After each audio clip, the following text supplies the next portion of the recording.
रामं लक्ष्मणं पूर्वजं रघुवीरं सीतापतिं सुन्दरं काकुत्स्थं करुणाकरगुणनिधिं विप्रप्रियधार्मिकं राजेन्द्रं सत्यसन्धं दशरथतनयं श्यामलं शान्तमूर्ति वन्दे लोकाभिरामं रघुकुलतिलकं राघवं रावणारि मुखं करोति वाचालं पङ्गुलङ्घयते यदकृपातमं वन्दे परमानन्दमाधवं। श्री भक्तवत्सल भगवान की जय। मर्यादा पुरुष रामचंद्र की जय। लक्ष्मणलाल जी की जय। भरतलाल जी की जय। शत्रुलाल जी की जय। सीता देवी की जय। संकटमोचन हनुमान जी की जय। मोर प्रिय श्रोताबंधु मान की जय। मोर प्रिय श्रोताबंधु मान को नमस्कार करी आरंभ करने जाऊँ। ये धारावाहिक रामायण कथा आपण मैंने शुणिथिले पूर्व अध्याय हरिश्चंद्र राजा अग्नि जाली कहते मोर आज प्राण विसर्जन करी काठ सजाड़ी अग्नि जलाई अग्नि चारिपटे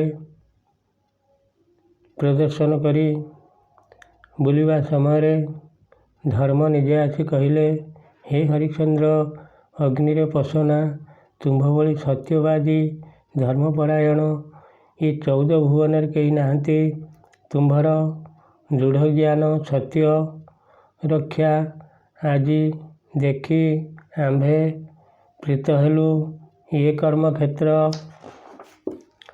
भारत रे तुम्भे आदर्श राजा एतिकी कही रोहिताश्व उपरे अमृत सिंची जीवदान देले पुत्र पाई राजा राणी आनंद होई धर्मक पादरे नमस्कार करी कहले ये चर्मडोलारे तुम्हार दर्शन पाई मोर आज मुख्य गति होईगला। से समय देवगण माने आकाश रे थाई राजा उपरे पुष्पवृष्टि करी कहउचंती धन्य तोर क्षमा गुण धन्य तोर चरित्र धन्य तू हरिश्चंद्र राजा तुम्भ परि धैर्यवान ये 3 जगत रे नाही।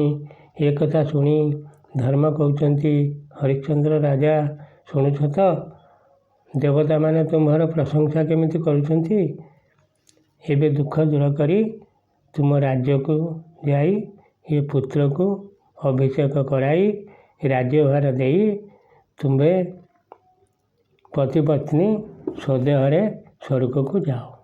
एक कथा राजा शुणी कहले हे गोसाई मोर मालिक चंडाल को मु न कहले अयोध्या को जाईपारि नहीं कि स्वर्ग को भी जाईपारि नहीं। धर्म कहले जो माने धार्मिक लोक सेमानंकु कष्ट पड़िले तांकु आंभे आसी रक्षा करू।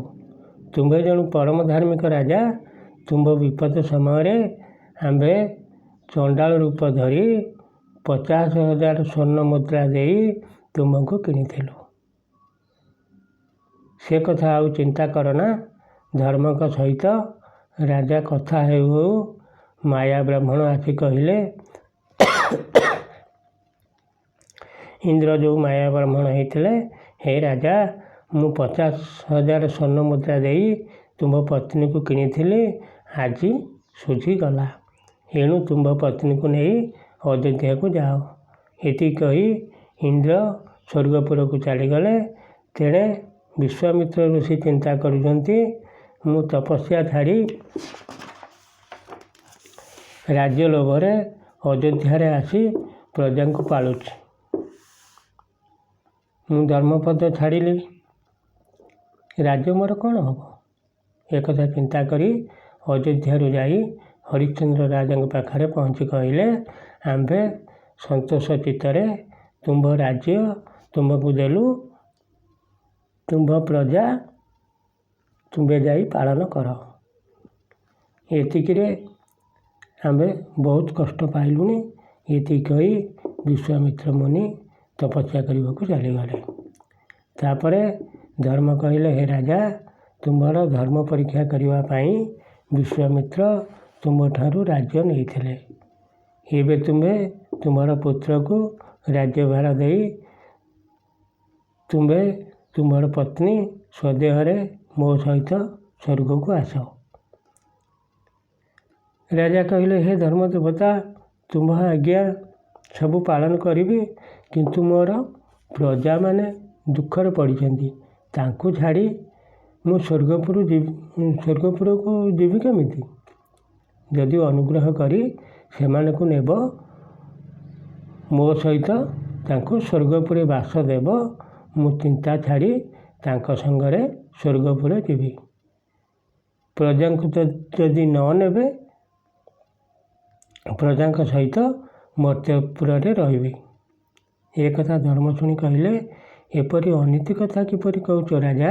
ପ୍ରଜାମାନେ ମର୍ତ୍ତ୍ୟରେ ରହି ନିଜ କର୍ମଫଳ ଭୋଗ କରୁଛନ୍ତି, ତୁମେ ତୁମର ଧର୍ମ ବଳରେ ସ୍ୱର୍ଗପୁରେ ଯିବ। ମୋର ପ୍ରିୟ ଶ୍ରୋତା ବନ୍ଧୁମାନେ, କ'ଣ କରିବା? ଆମେ ନିରୁପାୟ।